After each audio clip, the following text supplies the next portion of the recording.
بسم الله بالله العلي العظيم. أعوذ بالله من الشيطان اللعين الرجيم.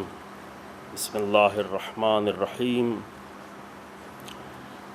الحمد لله على ما عرفنا من نفسه وألهمنا من شكره وفتح لنا من أبواب العلم بربوبيته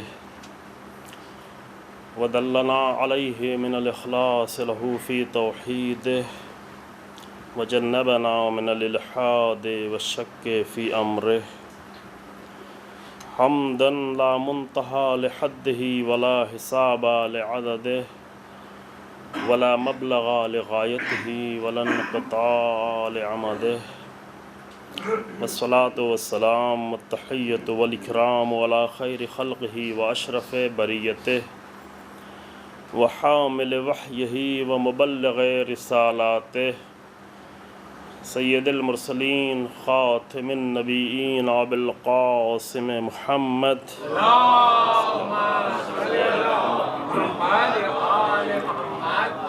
رب الصلاة والسلام على أهل بيته الأطيبين الأطهرين المعصومين المظلومين الذين أذهب الله عنهم الرجس وطهرهم تطهيرا.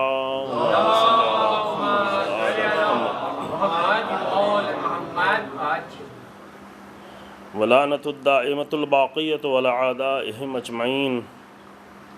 أما بعد أوصيكم ونفسي بتقوى الله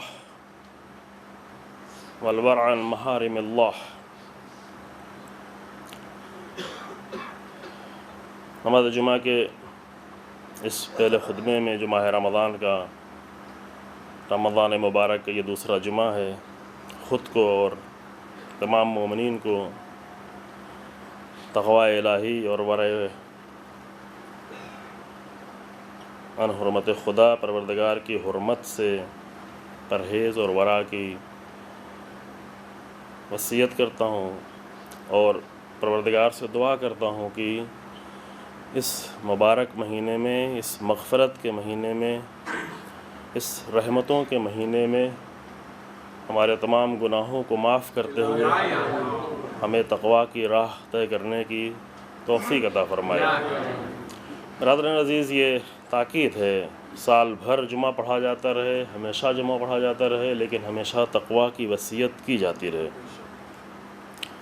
اور بہرحال اس میں ایک بہت ہی اہم نقطہ پوشیدہ ہے کہ اسلام میں اور دین میں تقوی کتنی اہمیت اور عظمت رکھتا ہے. اگرچہ معنی کے لحاظ سے ہم نے پہلے بھی کبھی اس پہ گفتگو کی ہے کہ تقوی کو ہم نے اسلامی تقوی سے باہر نکال کر وہ تقوی کا تصور عام طور سے ہمارے ذہنوں میں ہے کہ جو دوسرے مذہب میں، کرسچنٹی میں، بدھزم میں، ہندوازم میں جو تقوی کا تصور یا زہد کا تصور ہے، جبکہ اسلام میں تقوی کا کنسیپٹ اور تقوی کا تصور بہت ہی عظیم اور بہت ہی فضیلتوں والا اور انسان کو بہت ہی عظمتیں عطا کرنے والا ہے. اسی لیے احکام دین کے بہت سارے احکام کا فلسفہ باقاعدہ طور پر تقوی بیان کیا گیا ہے، اور جہاں پر بیان نہیں کیا گیا ہے وہاں بھی احکام دین کا ایک اہم ترین فلسفہ وہ تقوی ہی ہوا کرتا ہے. تقوی، جیسا کہ پہلے کبھی عرض کیا گیا تھا، یعنی اپنے اندر ایک ایسی قوت پیدا کرنا، اپنے اندر ایک ایسی طاقت پیدا کرنا کہ اپنی طرف یا اپنے معاشرے کی طرف آنے والے ہر طرح کے خطرات سے اپنے آپ کو محفوظ رکھنا. ہر طرح کے خطرات،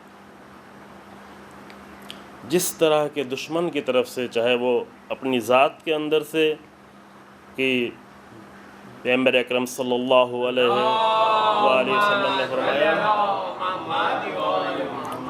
کہ عاد عدوک نفسک التی بین جنبیک، تمہارا سب سے بڑا دشمن، سب سے زیادہ شدید دشمن تمہارا خود اپنا نفس ہے، جو خود تمہارے پاس موجود ہے، تمہارے پہلو میں موجود ہے، تم سے جدا نہیں ہے. چاہے اس دشمن کی طرف سے خطرات ہماری طرف آ رہے ہوں کہ مسلسل خطرات جاری رہتے ہیں، یا باہر کے دشمن کی طرف سے، چاہے وہ شیطان ہو، چاہے وہ شیطان کے نمائندے ہوں، شاید وہ شیطان کا لشکر ہو، کہ وہ مختلف شکلوں میں گھر کے اندر بھی گھر کے باہر بھی مختلف حالات میں ممکن ہے کہ انسان کے لیے دشمنی کر رہا ہو اور اس کے لیے خطرات ایجاد کر رہا ہو۔ تقویٰ ایک ایسی صلاحیت کا نام ہے کہ جس کے اندر دو چیزیں ہیں، ایک تو یہ کہ دشمن کی دشمنی کو پہچان لے، دوسرے یہ کہ دشمن کی دشمنی سے اور اس کے خطرات سے اپنے آپ کو محفوظ رکھے۔ اس لیے لازم ہے کہ ہمیشہ اس بات کی تاکید، خاص کر ماہ مبارک رمضان میں، کہ ماہ مبارک رمضان میں خود روزے کا ایک فلسفہ، روزے کا اصلی ترین فلسفہ جو قرآن میں بیان کیا گیا، چونکہ روزے کے بہت سارے فلسفے ہیں جو روایات میں احادیث میں بیان کیے گئے اور وہ سب اہم ہیں، لیکن روزے کا اصلی ترین فلسفہ جو قرآن میں بیان کیا گیا وہ یہ کہ لعلکم تتقون، یا ایھا الذین آمنوا، مومنین کو مخاطب کر کے، کتب علیکم الصیام کما کتب علی الذین من قبلکم لعلکم تتقون، یہ روزہ تمہارے لیے اس لیے واجب قرار دیا گیا، اور نہ صرف یہ کہ تمہارے اوپر بلکہ تم سے پہلے آنے والی امتوں پر بھی روزے کو واجب قرار دیا گیا، کیوں؟ تاکہ شاید تم صاحب تقویٰ ہو جاؤ۔ شاید کی شرط، شاید کا لفظ اس لیے قرآن میں آیا ہے کیونکہ لازم نہیں ہے کہ ہر روزہ انسان کو صاحب تقویٰ بنا دے۔ روزے کے بھی اپنے کنڈیشنز ہیں، روزے کے اپنے شرائط ہیں۔ روایت ہے امیر المومنین علی بن ابی طالب علیہ السلام سے اور جناب زہرا سلام اللہ علیہ سے بالکل اسی سے ملتی جلتی روایت موجود ہے، جس میں امام فرماتے ہیں کم من صائم لیس لہ من صیام الا الجوع والظما، کتنے روزے دار ایسے ہیں کہ جن کو روزے میں صرف بھوک اور پیاس کے سوا کچھ بھی نہیں ملتا۔ لیس لہ من صیام، ان کے روزے میں کچھ بھی نہیں رکھا ہوا ہے، الا الجوع والظما، صرف بھوک اور پیاس۔ تو یہ روزہ اگرچہ پہلے عرض کیا گیا کہ اگر اس حد تک بھی روزہ ہے تو کچھ نہ کچھ تاثیر انسان کے وجود میں پیدا کرتا ہے، لیکن یہ روزہ جو ہے اصلاً یہ روزہ قابل قدر نہیں ہے۔ ایسے روزے کو روزہ نہیں کہا گیا ہے، ایسے روزے کو خاص کر اگر یہ روزہ ساتھ میں گناہوں کے ساتھ انجام پا رہا ہو، کیونکہ ماہ رمضان کا اصلی ترین عمل اور عظیم ترین عمل اور بہترین عمل کی سوال کے طور پر حضرت امیر المومنین نے پیغمبر اکرم صلی اللہ علیہ وآلہ وسلم سے پوچھا، خطبہ دیتے ہوئے، ماہ رمضان کے بارے میں خطبہ دیتے ہوئے رسول اللہ خطبہ دے رہے ہیں، نیچے امیر المومنین اور تمام اصحاب بیٹھے ہوئے ہیں۔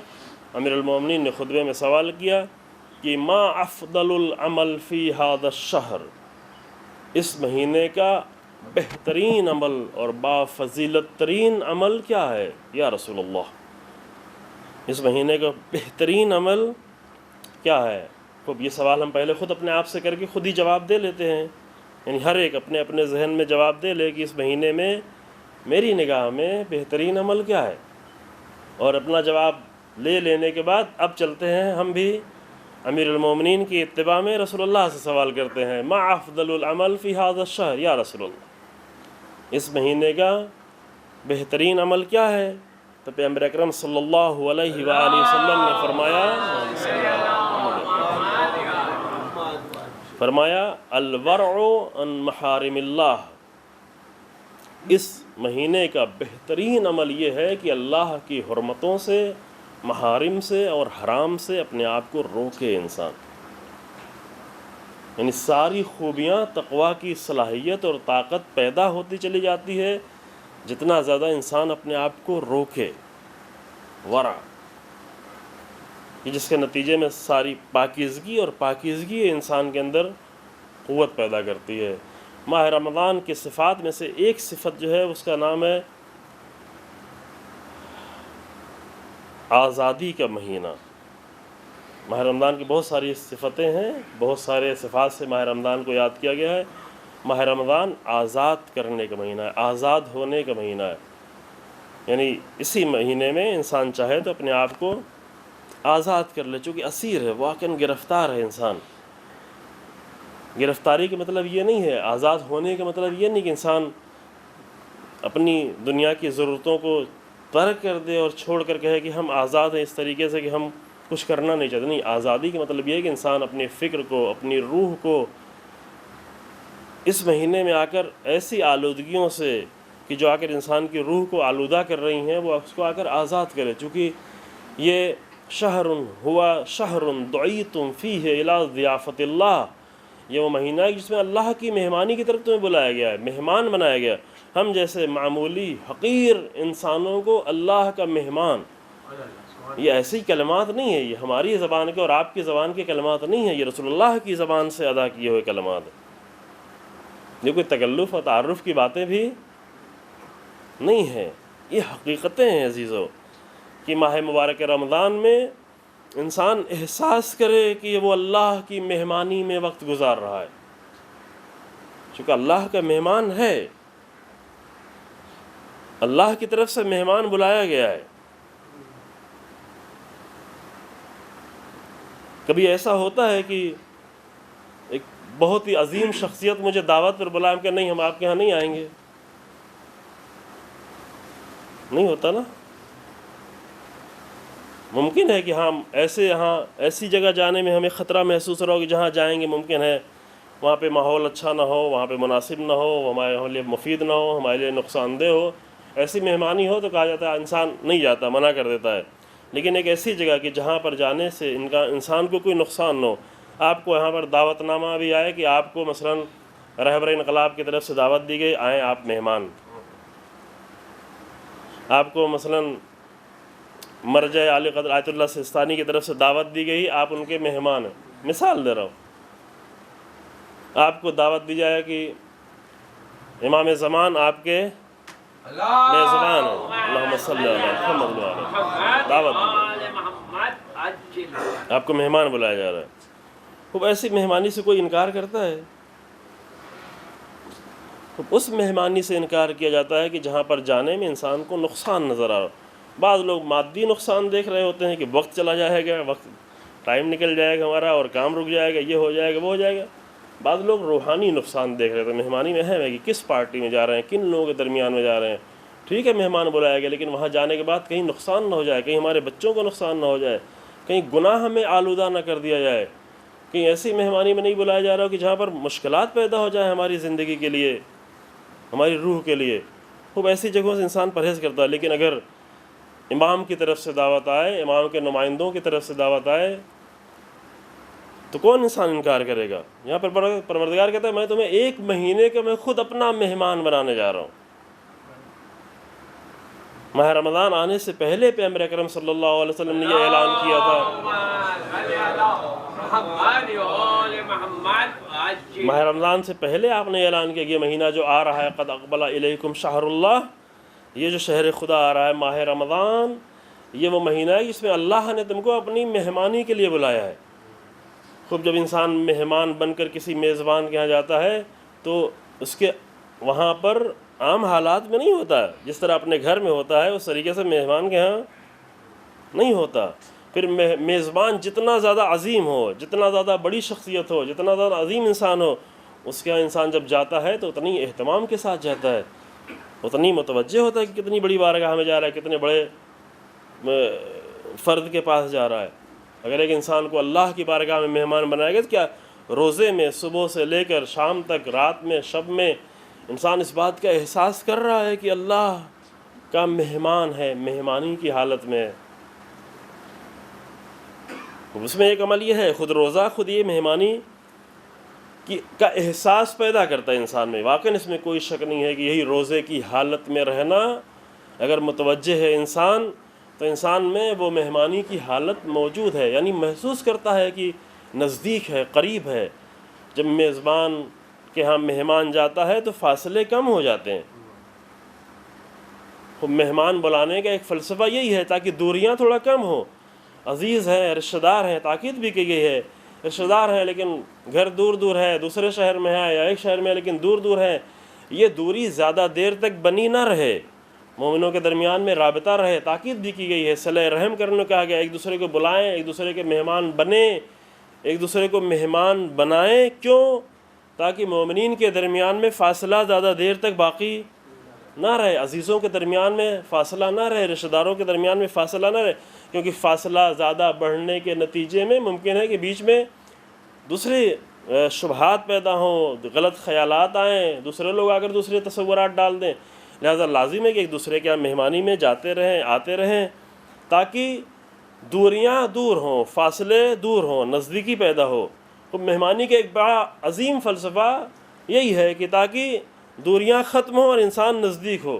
کوئی انسان اللہ کا مہمان ہوتا ہے تو وہاں بھی یہ فلسفہ اپنے پوری قوت کے ساتھ باقی ہے، وہ کہ جو غیر مہینوں میں اس قدر اللہ کے قریب نہیں ہو پایا ہے، اس قدر فرصت نہیں ہو پائی اپنے پروردگار سے قریب ہونے کی، ماہ رمضان میں آ کر انسان پروردگار سے قریب ہونے کا اور قربت کا احساس کر رہا ہو، ان واقعاً احساس کر رہا ہو، صرف لفظی باتیں نہیں، صرف اپنی زندگی میں، اپنی انہیں دنوں شب و روز میں انسان احساس کر رہا ہو۔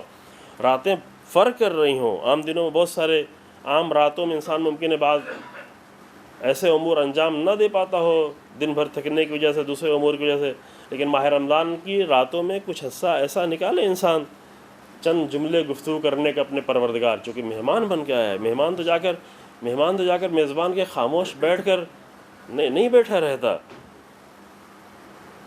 مہمان جاتا ہے تاکہ گفتگو کرے، تاکہ کلام کرے، تاکہ انس کا احساس ہو، تاکہ قریب ہونے کا احساس ہو۔ وہ قریب ہونے کا احساس، اس کے لیے رات بہت اچھا موقع ہے، راتیں بہت اچھا موقع ہے۔ یعنی جب ایسی توفیقات انسان کو مل رہی تو وہاں پر آ کر چند کلمہ گفتگو کرے، اپنی زبان میں گفتگو کرے۔ اگرچہ گفتگو کرنے کا ادب ہمیں دعاؤں کے ذریعے سے سکھایا گیا ہے کہ دعا ایک ایسی چیز ہے، فقط دعا ایک ایسی چیز ہے کہ جس کے ذریعے سے انسان اپنے پروردگار سے گفتگو کرتا ہے۔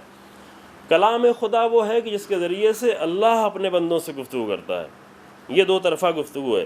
اور ماہ رمضان میں اہم ترین اعمال میں سے ہے کلام خدا کو سمجھنا، یعنی اللہ کی گفتگو کو سمجھنا، اور دعا کرنا یعنی اللہ سے گفتگو کرنا، کیونکہ جب مہمان میزبان کے پاس گیا ہوا ہے تو بغیر گفتگو کی کیسی میزبانی اور کیسی مہمان۔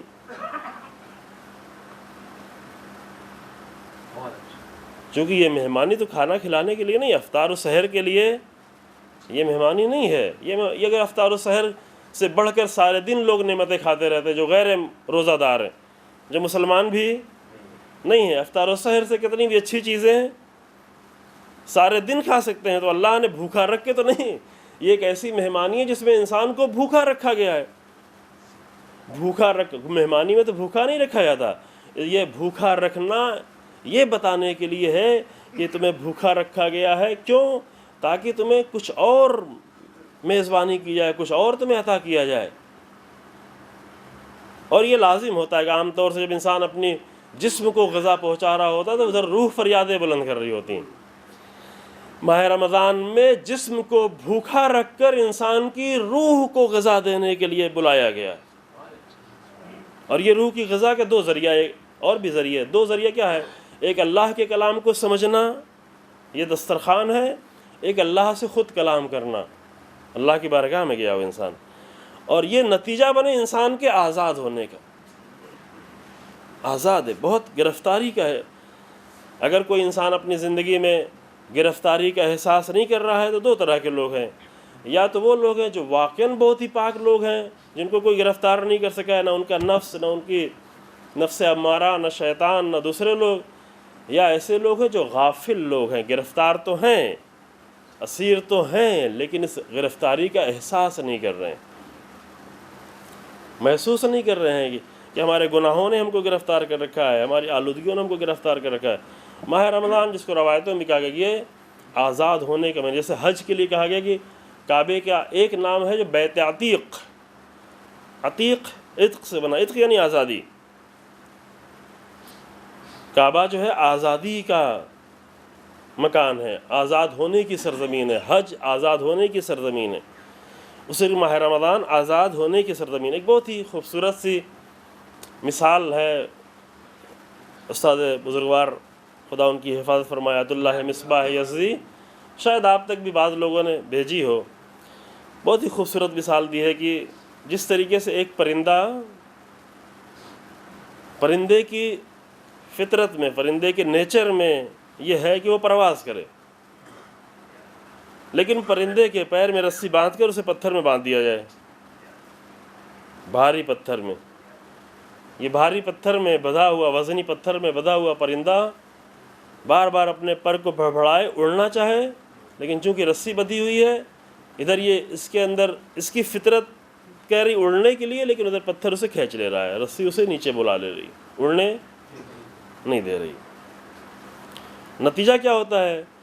نتیجہ یہ ہوتا ہے کہ کچھ دیر تک یا کچھ دن تک، چونکہ یہ فطرت بھی اسے بیٹھنے نہیں دیتی، اڑنا چاہتا ہے، یہ واقعی پرندہ اڑنا چاہتا ہے، نہیں بیٹھنے دیتی، کوشش کرتا ہے، بار بار کوشش کرتا ہے، کوشش کرتے کرتے پیر بھی تھک جاتے ہیں، پر بھی تھک جاتے ہیں، یہاں تک کہ ممکن ہے کہ نا امید ہو جائے اور نا امید ہو کے اپنی پرواز کرنا ہی چھوڑ دے۔ وہ پرندہ جس کی فطرت میں پرواز کرنا ہے، اس کے پیروں کو باندھ دینے کے نتیجے میں ممکن ہے وہ نا امید ہو کر اپنی پرواز کرنا ہی چھوڑ دے، بھول جائے، یہاں تک کہ ممکن ہے پرواز کرنا بھول جائے، ایک زمانے تک نا امید ہو کے چھوڑ دے، پہلے صرف اپنا پر پھڑپھڑائے اڑتا رہے، پھر نیچے آتا رہے، پھر نا امید ہو کر پرواز کرنا چھوڑ دے، لیکن پرواز کرنے کی آرزو پھر بھی اس کے اندر ہو، لیکن ایک مدت گزرنے کے بعد حتیٰ پرواز کرنا بھول جائے، پرواز کرنے کی عادت ہی ختم ہو جائے۔ ایک لمبی مدت گزارنے کے بعد ایسے پرندے کو لے جا کے باہر چھوڑے تو نہیں اڑ رہا ہے، تو پرندے کی فطرت میں تھا پرواز کرنا، یہ کیوں نہیں اڑ رہا ہے؟ اس لیے کہ اتنی مدت تک اس کے پیر کو باندھا رکھا گیا ہے، اس نے پرواز کرنا فراموش کر دیا ہے، بھول گیا ہے پرواز کرنا۔ یہی حالت انسان کی ہوتی ہے۔ انسان کی روح پرواز کرنے کے لیے، انسان کی روح میٹیریلزم میں، مادیات میں اسیر ہو کر، گرفتار ہو کر زمین پہ چپکے رہنے کے لیے نہیں ہے۔ قرآن کہتا ہے اثاقلتم علی الارض، کچھ چیزوں نے تمہیں آ کر زمین سے چپکا کے رکھا ہوا ہے، تم اس زمین کے لیے نہیں بنائے گئے ہو۔ یہ زمین تمہارا وسیلہ ہے، ضرور ہے زمین کے لیے بنایا گیا ہے، لیکن زمین تمہارا مقصد نہیں ہے۔ زمینی چیزیں، میٹیریل چیزیں تمہارا مقصد نہیں ہے، یہ سب تمہارا ذریعہ ہے، اور ذریعے کو تم بہترین طریقے سے استعمال کرو، لیکن اس طریقے سے ذریعے میں گرفتار نہ ہو جاؤ کہ تمہاری پرواز کے لیے یہ رسی اور پتھر کا کام کرنے لگے، روک لے تمہاری پرواز کو، مایوس کر دے پرواز کو۔ ماہ رمضان یعنی کیا؟ یعنی خواہشات، جو ڈیزائر، لسٹ ڈیزائر، بری خواہشات اور مادی چیزوں سے انسان کی اور پرواز کے درمیان میں، روح کے درمیان میں جو رسی بدھی اس کے کاٹ دینے کا نام ہے ماہ رمضان۔ کاٹ دے انسان آ کر، پہلے ہی دن سے روزہ رکھے اچھی نیت کے ساتھ، بڑی نیت کے ساتھ، بڑے ارادے کے ساتھ، اور آ کر اپنے ان نہایت ہی پست خواہشات، بیچ میں بریکٹ میں بار بار میں جملہ ادا کرتا رہوں کہ کوشش کرنا، محنت کرنا یہ پست خواہشات نہیں ہے، یہ رات میں پوری مجلس میں بیان کیا گیا۔ کوشش انسان کی زندگی میں حد اکثر کوشش ہونا چاہیے، لیکن اپنے آپ کو اسیر کر لینا اور اپنے مقصد کو ہی پست بنا لینا اور اسی میں گرفتار ہو جانا، اگر انسان نے یہ کرتے کرتے پورا مہینہ گزرتے گزرتے انسان کی روح مایوس ہو گئی ہے، یہاں تک کہ صرف مایوس نہیں بلکہ اس نے پرواز ہی بھول دی ہے۔ انک کادح الی اللہ کدحا، تم یہاں کے لیے نہیں ہو، تمہارے اندر روح پروردگار ڈالی گئی ہے، انی جاعل فی الارض خلیفہ، لیکن کس طرح سے؟ نفخت فیہ من روحی، میں نے اپنی روح تمہارے اندر ڈالی۔ اے انسان، تیرے اندر میں نے باہر کی کوئی روح لے جا کر نہیں ڈالی، بلکہ تیرے اندر میں نے اپنی روح ڈالی، روحی۔ یہ نقطہ بار بار عرض کیا کہ دوسری جگہ یہ نہیں کہ نفخت فیہ من روح، اگر کہتا ہے من روح تو کوئی ایک روح اٹھا کے ڈال دینا، یعنی اللہ نے جسم بھی پیدا کیا اور روح بھی پیدا کی، روح کو ادھر سے اٹھا کر ادھر جسم میں ڈال دے، یہ نہیں کہا گیا، بلکہ کیا فرمایا؟ نفخت فیہ من روحی، اے انسان میں نے تیرے اندر اپنی روح ڈالی ہے۔ تو یہ روح پرواز کرنا چاہتی ہے، یہ روح بلندیاں طے کرنا چاہتی ہے، یہ روح فضیلتیں چاہتی ہے، یہ روح فضائل چاہتی ہے، یہ روح ویلوز چاہتی ہے، اس لیے کہ انسان کے روح کی غذا صرف ایک ہے، کیا ہے؟ فضائل، values, moral values, human values, social values, جتنی بھی ویلوز ہیں یہ انسان کی روح کی غذا ہے۔ ماہ رمضان آتا ہے، تقویٰ میں ساری وہ صلاحیتیں لا کر رکھی گئی، میں نے تقویٰ کی وضاحت نہیں کی، ہمارے درمیان میں تقویٰ نہیں بتایا گیا کہ تقویٰ کتنا عظیم ہے۔ بس یہ مہینہ اس لیے تاکہ آ کر واقعا انسان آزاد ہو. سونا جگنا کب اب عبادت بنتا ہے؟ نومکم فیہ عبادہ وانفاسکم فیہ تسبیح. کب انسان کی سانس لینا انسان کے یہ تسبیح بن جاتا ہے؟ جب اپنی روح کے آزاد کرنے کی فکر میں ہو انسان. کب انسان کا سونا عبادت بن جاتا ہے؟ جب آزاد روح کے ساتھ انسان آ کر سو رہا ہے. یہ ماہ رمضان کی وہ فضیلتیں ہیں جو روایات میں بیان کی گئی ہیں. پروردگار سے دعا ہے کہ پروردگارہ اس عظیم مہینے کی ان فضیلتوں سے ہمیں محروم نہ کرنا. پروردگارہ اس مہینے میں اگر ابھی بھی ہمارے پاس گناہ ہیں اور محارم پروردگار سے ہم اپنے آپ کو روک نہیں کرا پائے ہیں تو اے پروردگارہ ہمارے گناہوں کو معاف فرما. اے پروردگار ہمیں وہ توفیق عطا فرما کہ ہم محارم پروردگار تیری محارم اور حرمتوں سے اپنے آپ کو بچا سکیں. پروردگار ہمارے اندر بہتر سے بہتر تقوی پیدا ہونے کی توفیق عطا فرما. پروردگارہ عالم اسلام میں جو بھی مشکلات ہیں ان مشکلات کو حل فرما. مریضوں کو شفا عطا فرما. خاص کر جن مریضوں نے شفا کے لیے دعوت دی ہے، برادر عزیز کے عزیز ہیں، 8 سالہ کوئی بچی ہے جو مریض ہے بہت شدید. اس کے علاوہ اور بھی جتنے مریض ہیں عالم اسلام میں جو زخمی ہیں، جو ظلم و کفر کے مقابلے میں لڑ رہے ہیں، اور سیریا میں، لبنان میں، عراق میں، یمن میں جن تک دوائیں پہنچانے کا راستہ بند کیا گیا ہے، پروردگارہ ان تمام مریضوں کو اور زخمیوں کو شفا عطا فرما. پروردگارہ یہ منظر عالم اسلام کا دیکھا نہیں جاتا. پروردگارہ اپنے اس منجی بشریت کے ظہور میں تعجیل فرما کہ جو آ کر دنیا کو عدل انصاف سے بھر دے اور دنیا میں ظلم کا خاتمہ کر دے. اعوذ باللہ من الشیطان الرجیم. بسم اللہ الرحمن الرحیم. والعصر ان الانسان لفی خسر الا الذین آمنوا وعملوا الصالحات وتواصوا بالحق وتواصوا بالصبر.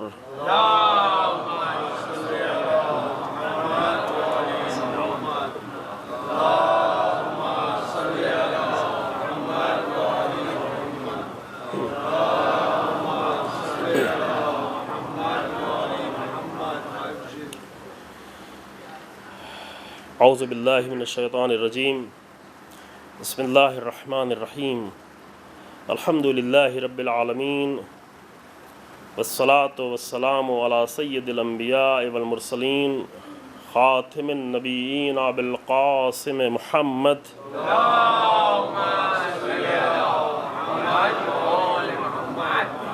ثم الصلاة والسلام على امیر المؤمنین سید الوصیین علی ابن ابی طالب.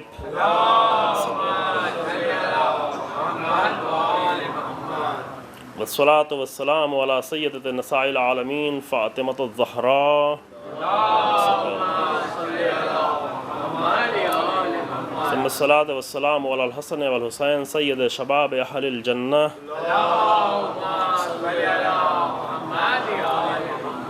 ثم الصلاة والسلام على علی بن حسین ومحمد بن علی ومحمد بن علی وجعفر بن محمد وموسیٰ بن جعفر.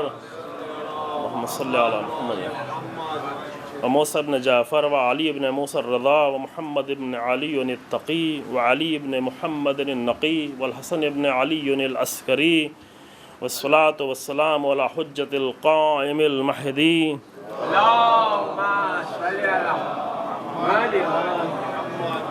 صلوات اللہ وسلام اللہ علیہم. اما بعد فقد اوصیکم ونفسی بتقوی اللہ والورع عن محارم اللہ. اس دوسرے خطبے میں بھی خود کو اور آپ کو پروردگار الہی تقوی اور محارم پروردگار سے محفوظ رکھنے کی وصیت کرتا ہوں. جمعہ ایک عظیم عبادت ہے.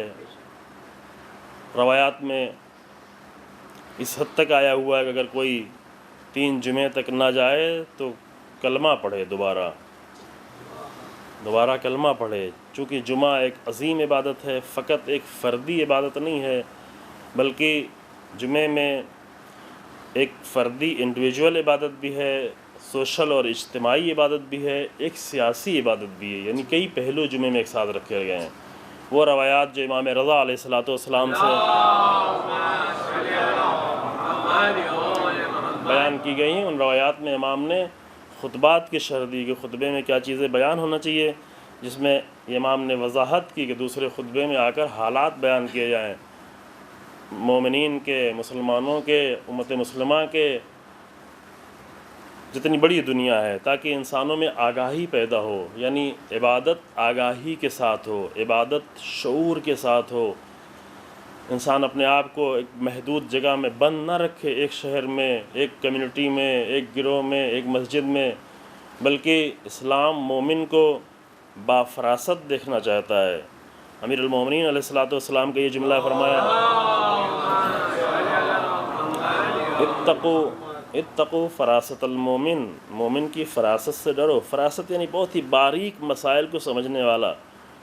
فرس، گھوڑے کو عربی میں کہتے ہیں فرس، گھوڑے کو فرس اس لیے کہتے ہیں، گھوڑے بہت نزاکتوں کو سمجھتا ہے، اشاروں کو سمجھتا ہے۔ مثلا گائے بھی ایک جانور ہے، بھینس بھی ایک جانور ہے، لیکن گائے اور بھینس کو اگر کچھ سمجھانا ہو تو جب تک ڈنڈے نہیں مارے جائیں تب تک نہیں سمجھتی ہے، کچھ ڈنڈوں سے سمجھانا پڑتا ہے۔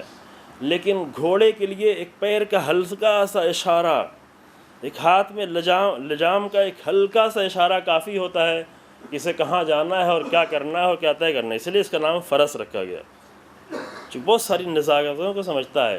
اتقوا فراست المومن، مومن کی فراست سے بچو۔ اگر مومن کبھی خاموش ہے، اگر مومن کبھی کچھ نہیں بولتا، اگر مومن کبھی تمہارا جواب نہیں دیتا، اگر مومن کبھی کسی کی طرح اس کی توہین نہیں کرتا، تو اس کا مطلب یہ نہیں ہے کہ یہ کچھ جانتا نہیں ہے، یہ کچھ سمجھتا نہیں ہے۔ مومن بہت کچھ سمجھتا ہے، لیکن آپ کی حرمت کی حفاظت کے لیے آپ کو بھی چونکہ مومن سمجھتا ہے، مومن کا احترام لازم ہے، لہذا مومن کے احترام کے لیے خاموش اگر ہے تو خاموشی سے بچو، خاموشی سے ڈرو، کہ بعض جگہ مومن کی خاموشی سبب بنتی ہے۔ بعض علماء کے یہ واقعات بیان کیے گئے ہیں کہ ایک بزرگ عالم دین، بہت ہی عظیم، بہت ہی بامعرفت عالم دین، گئے تھے حمام، چونکہ پہلے زمانے میں ایران عراق وغیرہ میں حمام گھروں میں ایسے نہیں ہوا کرتا تھا، ایک محلے میں ایک حمام ہوتا تھا، بڑا حمام، جس میں جا کر سب لوگ، وہ حمام جا رہے تھے اور لوگوں نے مذاق اڑایا۔ ایک پولیس آفیسر تھا، بڑا آفیسر تھا، اس نے ایران کے غزارن میں واقع، اس نے ان کا مذاق، وہ بھی حمام سے نکل رہا تھا، ان کا مذاق اڑایا، اور مذاق اڑانے کے بعد ابھی 2-4 دن پہلے یہ واقعہ پڑھا ہے، اچھی معتبر کتاب میں پڑھا ہے۔ جب اس نے مذاق اڑایا تو انہوں نے اس کی طرف دیکھا اور چہرے پر ذرہ برابر، چہرے سے بھی کوئی ریئیکشن ظاہر نہیں کیا، حتیٰ اپنی آنکھوں سے بھی کوئی ریئیکشن ظاہر نہیں کیا، اور چلے گئے اپنا راستہ۔ یہ قرآن کا حکم ہے کہ اذا مروا باللغو مروا کراما، جب لغو لوگوں کے درمیان سے گزرو تو اپنی کرامت کی حفاظت کرتے ہوئے وہاں سے گزر جاؤ، اپنے شرف اور اپنی عزت کی حفاظت کرتے ہوئے وہاں سے گزر جاؤ۔ دوسرے دن ان کو خبر دی گئی کہ مر گیا وہ بری طریقے سے، تو ان کو بہت افسوس ہوا، اے کاش کہ میں نے تھوڑا سا اس سے چند جملے کہے ہوتے کہ یہ اثر نہ ہوتا، چونکہ اللہ دیکھ رہا ہوتا۔ اللہ کی نگاہ میں ایک مومن کی حرمت بہت ہی عظیم ہے۔ روایت میں کہا گیا ہے کہ حرمت مومن کعبہ کے جیسی ہے۔ حرمت سمجھ رہے نا، یعنی مومن کا احترام، مومن کی حرمت کعبے کے مانند ہے، کعبے سے زیادہ ہے مومن کی حرمت۔ آپ تصور کر سکتے ہیں کوئی جا کے کعبہ کی بے احترامی کرے؟ البتہ آل سعود سے یہ بعید نہیں ہے، سنا ابھی بعض لوگوں نے تصویریں بھی دکھائیں کہ کعبے کے اندر جو ہے وہ نالین چپل پہن کر گیا تو وہاں چپل پہن کر اس نے نماز بھی پڑھی، ملعون ہے یہ واقعاً۔ آل سعود بعض لوگوں نے ثابت کیا ہے، اب یہاں پر میں نہیں بیان کرتا، باقاعدہ دلیلیں ان کے پاس موجود ہے کہ آل سعود کا ایک گہرا رابطہ آل یہود سے، حتیٰ نسل کے اعتبار سے اور عمل کے اعتبار سے سب دیکھ رہے ہیں،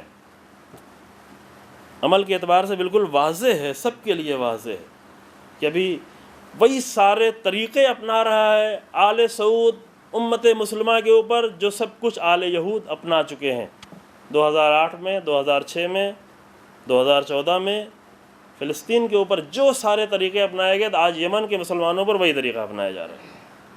وحشتناک 3 مہینہ، کل جو ہے تقریباً 3 مہینہ ہو گیا، 3 مہینے سے 90 دنوں سے جنگ کا سلسلہ، ابھی تقریباً 1.5 کروڑ 1 کروڑ 30-35 لاکھ لوگ، ایسی حالت ہے، بہت بڑی تعداد ہے۔ پورے یمن کی آبادی 2 کروڑ 70 لاکھ ہے، تقریباً 3 کروڑ کے آس پاس۔ اس میں تقریباً آدھی آبادی ابھی اس حالت میں ہے کہ جس کو کھانے پینے کی مشکل ہے، چونکہ تمام عرب ممالک میں یمن سب سے غریب ملک پہلے سے بھی تھا، پہلے سے بھی یمن کی تقریباً 50% جو ہے پاپولیشن وہ پاورٹی کے لائن سے جو ہے نیچے زندگی گزار رہی تھی، واقعاً پہلے ہی سے مشکل میں تھے۔ پھر اس میں مسلسل 90 دنوں سے اس قدر بارود، اس قدر میزائل، اس قدر بم پھینکے گئے، اور یہ سب کسی اشارے پر، چونکہ گزشتہ 3-4 سالوں سے پوری دنیا میں سب سے زیادہ اسلحہ خریدنے والے ملکوں میں سے ایک سعودی عرب ہے۔ سعودی عرب کو کس سے خطرہ ہے جو اتنا اسلحہ خریدا جا رہا ہے؟ سعودی عرب کو کسی سے خطرہ نہیں ہے، بلکہ یہ اسلحہ بیچا جا رہا ہے تاکہ سعودی عرب سے پورے عالم اسلام کو مشکل میں ڈالا جائے۔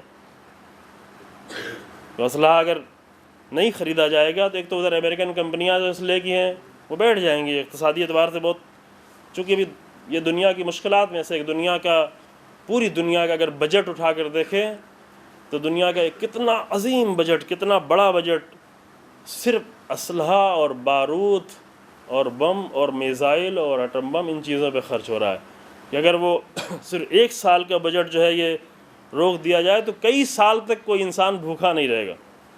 افریقہ میں اور ایشیا میں اور دوسری سرزمینوں پر صرف 1 سال یہ اسلحے نہ بنائے جائیں تو کئی سالوں تک بھی کوئی انسان بھوکا نہیں رہے گا۔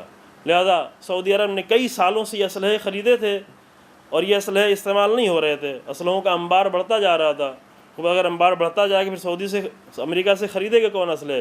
لہذا یہ اسلحے استعمال ہونا چاہیے تاکہ پھر دوبارہ خریداری کا سلسلہ جاری رہے۔ استعمال کس پر ہو؟ کس پر استعمال ہو یہ اسلحہ؟ 65 سال سے امت مسلمہ خواب دیکھ رہی ہے، فلسطین میں مسلمانوں کو اس طرح سے بے دردی سے قتل کیا جا رہا ہے، باقاعدہ پورے محلے میں آ کر یہ پرچہ بانٹ دیا جاتا ہے کہ کل تک پرسوں تک 3 دن کے اندر گھر خالی کر دینا ورنہ بلڈوزر سے توڑ دیا جائے گا، تمہارا اپنا بنایا ہوا گھر۔ اب تصور تو کریں تھوڑی دیر کے لیے، آپ نے خود اپنے پیسے سے، اپنی محنت سے اپنی سرزمین پر گھر بنایا ہوا ہے، اور آپ کو لا کر پرچہ دیا جائے کہ یہ گھر خالی کر دیا جائے ورنہ 3 دن بعد یہ بلڈوزر سے سب گرا دیا جائے گا سارے سامان کے ساتھ۔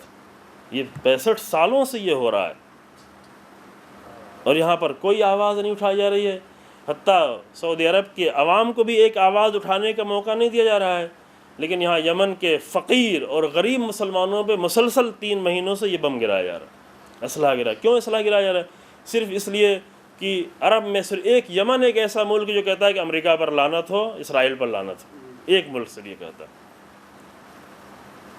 البتہ عراق اور سیریا اور لبنان کے شیعوں کو چھوڑ کر، چونکہ یہ کلمہ صرف شیعت کی طرف سے ادا کیا جاتا ہے، قرآن کی اس وصیت پر کہ مومنین آئیں اور مشرکین سے اور کافروں سے اور دشمنوں سے برات اور بیزاری کا اظہار کریں۔ سورہ توبہ نازل ہوئی اس لیے، اس پر عمل کرنے والا صرف ایک اسلام میں صرف ایک فرقہ ہے اور وہ ہے تشیع۔ البتہ اس راہ پر ابھی اہل سنت بھی آنا چاہ رہے ہیں، آنا شروع ہوئے ہیں، اس لیے اور زیادہ گھبراہٹ ہے، اس لیے اور زیادہ پریشانی ہے۔ یمن میں جو ہے عام طور سے تقریباً 60 سے 65% تک جو ہے آبادی اہل سنت کی ہے، 35% سے 40% تک شیعہ ہیں۔ عام طور سے یہ زیدی شیعہ تھے، لیکن ابھی ان کا رجحان مائل ہے بہت زیادہ شیعہ امامی کی طرف، یعنی 12 امامی 12 امامی شیعت کی طرف۔ بعض ہمارے دوست ہیں وہ آگے خود بتایا، بات ہوئی ہماری کہ ابھی تقریباً زیدی شیعوں کے ہر گھر میں امامی شیعہ تقریباً موجود ہیں۔ یہ رجحان پیدا ہوا، جو کہ رہبر تھے اس کے پہلے بدر الدین، وہ ان کا بھی ایران آنا ہوا، رابطہ ہوا۔ چونکہ زیدی شیعہ جو ہیں بہت پہلے یہ فرقہ جدا ہوا ہے، یعنی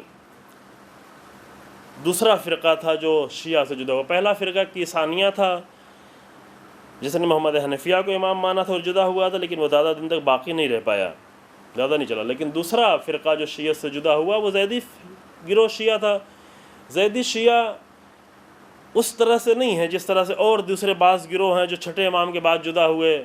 وہ بعض حد تک کینہ اور بغض حتی ائمہ ساتویں امام سے رکھتے ہیں، لیکن زیدی شیعہ اس طرح سے پہلے سے بھی نہیں. زیدی شیعہ کی ایک اپنی آئیڈیالوجی تھی، وہ یہ تھی کہ امام کو چاہیے کہ ہمیشہ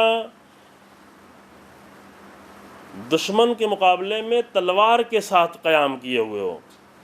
یہ زیدی شیعہ کی آئیڈیالوجی. شیعت کی بھی آئیڈیالوجی ہے کہ ہمیشہ ہمیں حالت قیام میں رہنا ہے، لیکن شیعہ کہتا ہے کہ لازم نہیں کہ ہمیشہ تلوار کے ذریعے سے قیام میں.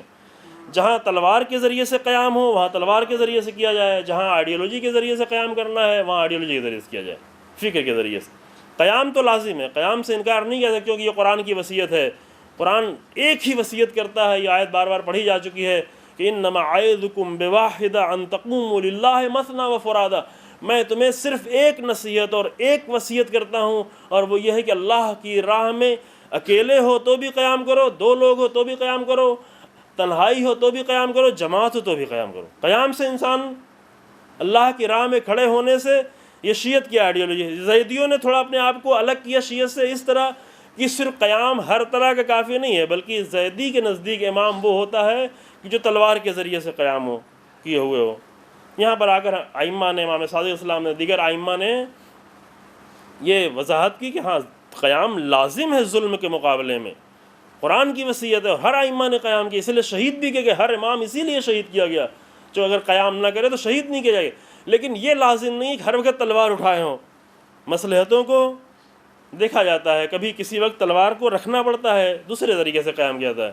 لہذا آج بھی زیدی شیعہ جو لوگ موجود ہیں، حتیٰ انہوں نے یہ پیغام کہلایا، بہت ہی معتبر لوگوں سے یہ معلوم ہوا ہے کہ یہ ابھی جو عبد المالک جو رہبر ہے، عمر کم ہے، ابھی تقریباً 34 سال عمر ہے اور 10 سال سے تقریباً رہبر ہیں. سن 2003 سے لے کر ابھی یمن حکومت سے تقریباً 10-11 جنگیں لڑی جا چکی ہیں. بعض جنگوں کی خبر آپ تک پہنچی ہوگی، بعض تھوڑا چھوٹی، بعض بڑی جنگیں.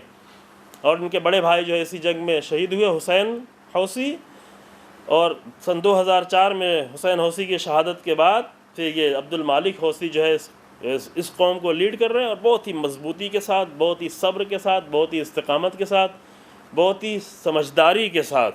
یہ بہت ہی اہم نقطہ ہے، بہت ہی سمجھداری کے ساتھ.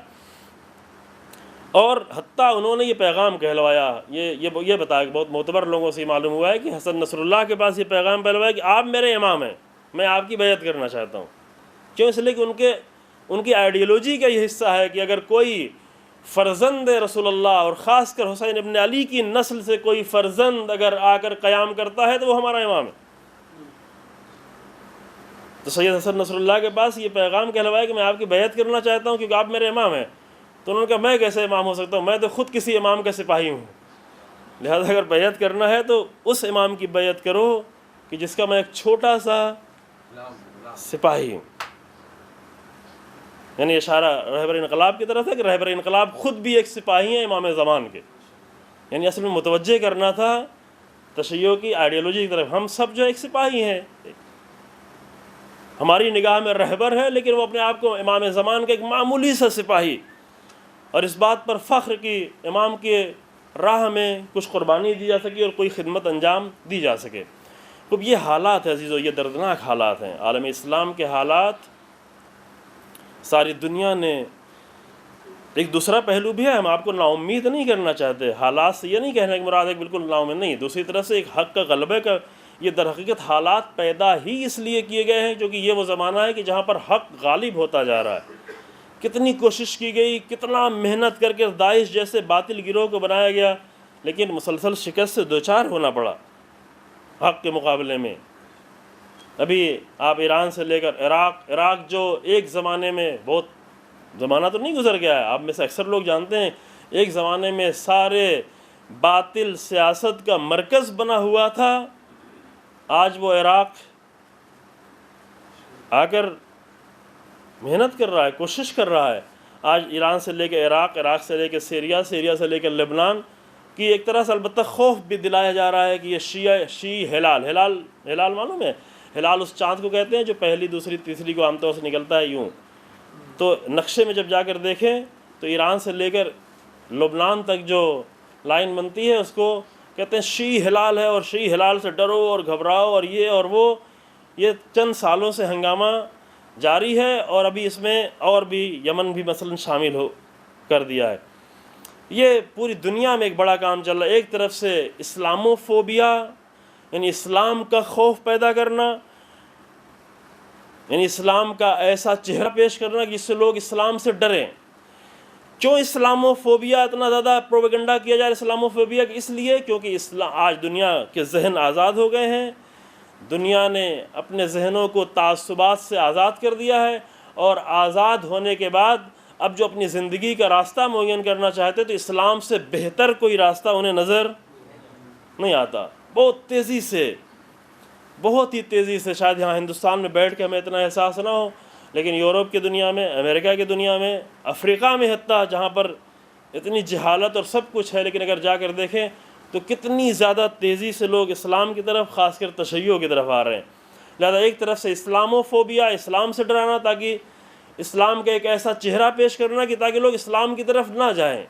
یہ اتنی ساری کوششیں جو کی جا رہی ہیں، ایسے گروہ طالبان سے لے کر کے داعش تک پیدا کیے گئے ہیں، جس کا ایک بڑا مقصد یہ ہے تاکہ اسلام کا خوف لوگوں کے ذہن میں پیدا کیا جائے۔ آپ جا کر انٹرنیٹ پر اگر اسلام کا لفظ ڈالیں گے، مسلم کا لفظ ڈالیں گے، تو سب سے پہلے یہ تصویریں آئیں گی، سب سے پہلے یہ سائٹیں کھولیں گی، تاکہ اگر کوئی اگر اسلام کے بارے میں ریسرچ کر کے اسلام سے قریب ہونا چاہے تو پہلے ہی نگاہ میں اسلام سے ڈرنے لگے، خوف زدہ ہو جائے، اسلام سے قریب نہ ہو۔ کیوں ڈرایا جا رہا ہے؟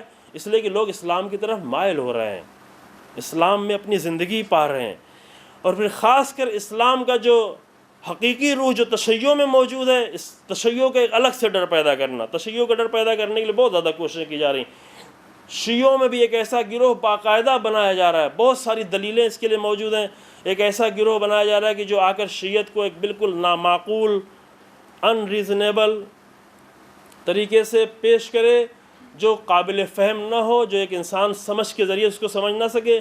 ایسی شیعت کو پروموٹ کیا جا رہا ہے، ایسی شیعت کو بہت زیادہ کوششیں کی جا رہی ہیں، ہند میں، پاکستان میں بھی اس کے بہت سارے اثرات ہیں، عراق میں اور دوسری جگہوں پہ، تاکہ وہ حقیقی شیعت کی جس کو ائمہ نے آ کر زندہ کیا ہے، وہ حقیقی شیعت جو ائمہ کی تعلیمات کے ذریعے سے اور ائمہ کے عمل کے ذریعے سے موجود ہے، وہ شیعت کی آئیڈیالوجی، اس کو کم رنگ کیا جائے، اس کے رنگ کو پیچھے کیا جائے، اور یہ شیعت سامنے لائی جائے، تاکہ لوگ شیعت سے بھی گھبرا کر، پریشان ہو کر اس سے دور ہوتے چلے جائیں، شیعت سے نزدیک نہ ہونے پر۔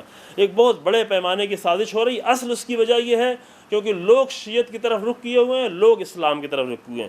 بہت سارے لوگ آتے ہیں، اسلام پڑھتے ہیں، قرآن پڑھتے ہیں، اسلام کی طرف آتے ہیں، پھر اسلام میں آ کر تحقیق کرتے ہیں تو پھر شیعت کی طرف آ جاتے ہیں۔ لہذا شیعت کی خوف پیدا کرنا ایک ایسی سیاست ہے، گندی سیاست کی، جو ابھی باقاعدہ رچی جا رہی ہے، اور اسی لیے مڈل ایسٹ کا نقشہ تبدیل کرنا، باقاعدہ نقشہ بنایا گیا، عراق کو تقسیم کرنے کے، عراق کو کرد میں، سنی میں، شیعہ میں تقسیم کیا جائے، ایران کو تقسیم کرنا، الگ الگ ملکوں کو، یمن کو تقسیم کرنا۔ تقسیم کرنے کے سارے نقشے بعض جگہوں پر اپنے نقشے میں وہ کامیاب بھی ہوئے، جیسے سوڈان میں اور بعض جگہوں پر۔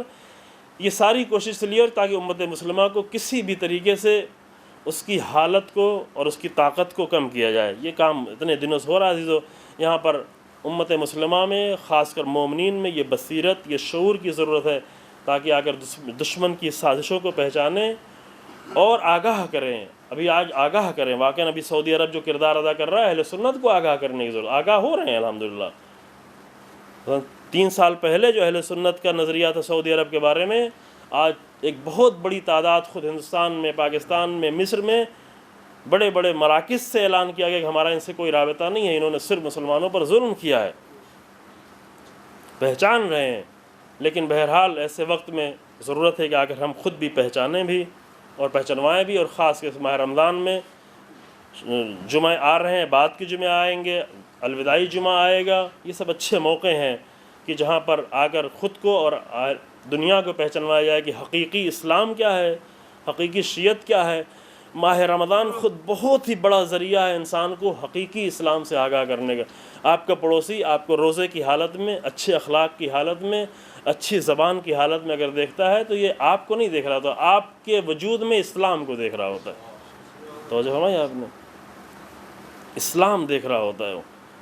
اور اسلام، میں نے کل رات کی مجلس میں عرض کیا کہ اصل میں اسلام اس طرح سے آیا، تاجر لوگ آتے تھے تجارت کرنے کے لیے، تاجر کو سامان خرید کے واپس جانا ہے، لیکن کیا ہوتا تھا کہ تاجر کو دیکھ کر لوگ بڑی سے بڑی تعداد میں مسلمان ہوتے رہے، افریقہ میں، ایشیا میں، ہندوستان میں خود، تاجر تو آگے خرید فروخت، تاجر کا دین سے تعلق نہیں ہوتا، لیکن یہی تاجر جو آ کر وہ گفتگو کرتے تھے، جو آ کر معاملہ کرتے تھے، جو امانت داری سے کام کرتے تھے، جو آج مسلمانوں میں نہیں رہی، جس امانت داری سے، جس سچائی سے وہ عمل کا انجام دیتے تھے، جو عبادتیں کرتے تھے، جو ان کا طرز زندگی تھا، اس طرز زندگی کو دیکھ کر لوگ مسلمان ہونا شروع ہوتے تھے۔ آج ماہ رمضان میں یہ بہت اچھی حالت ہوتی ہے، لوگ بھی دیکھ رہے ہوتے ہیں، آمادہ ہوتے ہیں کہ دیکھیں مسلمان لوگ ماہ رمضان میں کیا کہتے ہیں۔ ہم اپنے عمل کے ذریعے سے اپنے آپ کو تھوڑا آزاد کر کے، تھوڑا پاک کر کے، تھوڑا ماہ رمضان کا اثر پیدا کر کے یہ بھی کر سکتے ہیں کہ لوگوں کو در حقیقت اپنے عمل کے ذریعے سے اسلام کی دعوت دیں۔ کہ روایت میں یہی کہا گیا ہے کہ تم دعوت دو لوگوں کو بغیر السنتکم، اپنی زبان کے بغیر لوگوں کو حق اور اسلام کی طرف دعوت دے۔ پروردگار سے دعا ہے کہ پروردگار ہمیں ان مسلمانوں میں قرار دے کہ جو عالم اسلام کے لیے اور خود اسلام کے لیے زینت بنے اور اس کے لیے شرمندگی کا باعث نہ بنے۔ پروردگار ہمارے گناہوں کو معاف فرما، پروردگار ہمیں بہتر سے بہتر وقت اس ماہ رمضان میں گزارنے کی توفیق عطا فرما، پروردگار ہمیں بہتر سے بہتر روزہ رکھنے کی توفیق عطا فرما، پروردگار ہمیں ان اشقیاء میں قرار نہ دے کہ جس کے گناہ اس مبارک مہینے میں بھی معاف نہیں ہوتے۔ پروردگار ہماری روحوں کو آزاد فرما، پروردگار عالم اسلام میں ہونے والے تمام مشکلات کو، مظالم کو، ظلم کو ظالموں کی طرف پلٹا دے۔ پروردگار کلمہ حق کو عزت و سربلندی عطا فرما، کلمہ باطل کو نیست و نابود فرما۔ علماء کرام، مراجع اعظام، خصوصاً رہبر انقلاب کو عزت و طول عمر عطا فرما، امام زمانہ کے ظہور میں تعجیل فرما اور ہمیں امام کے امان و انصار میں شمار فرما۔ اعوذ باللہ من الشیطان الرجیم، بسم اللہ الرحمن الرحیم۔ قل هو اللہ احد اللہ الصمد لم یلد ولم یولد ولم یکن لہ کفوا احد۔